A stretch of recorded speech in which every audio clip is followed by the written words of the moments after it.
Hello friends, good morning friends. இன்றைக்கு எங்கள் வீட்டில் மார்னிங் டிஃபன் என்னென்னா பொங்கல், வடை.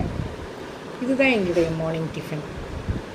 ஃப்ரெண்ட்ஸ், இந்த உளுந்து வடைலாம் சாப்பிடுங்க, ரொம்ப நல்லது, உடலுக்கு குளிர்ச்சியானது. உளுந்து வடை சாப்பிடுங்க, அது நம்முடைய போன்ஸ்க்கெலாம் ரொம்ப நல்லது.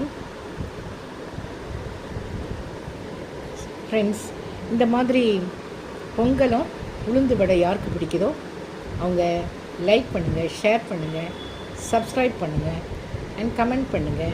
என்னுடைய சப்ஸ்கிரைபர்ஸ் அண்ட் மை ஃபேமிலி எல்லோரும் நல்லா இருக்கணும்னு நான் ஆண்டவர்கிட்ட வேண்டிக்கிறேன். ஃப்ரெண்ட்ஸ், எல்லோரும் மார்னிங் டிஃபனை ஸ்கிப் பண்ணாமல் சாப்பிட்டுட்டு அவங்கவுங்க அன்றாட வேலையை சந்தோஷமாக பாருங்கள், சந்தோஷமாக இருங்க. சந்தோஷமாக இருக்கிறது நம்முடைய உடலுக்கு முதல் ஆரோக்கியம். அடுத்தது ஆரோக்கியமான உணவுகளை சாப்பிடுங்க. Thank you friends.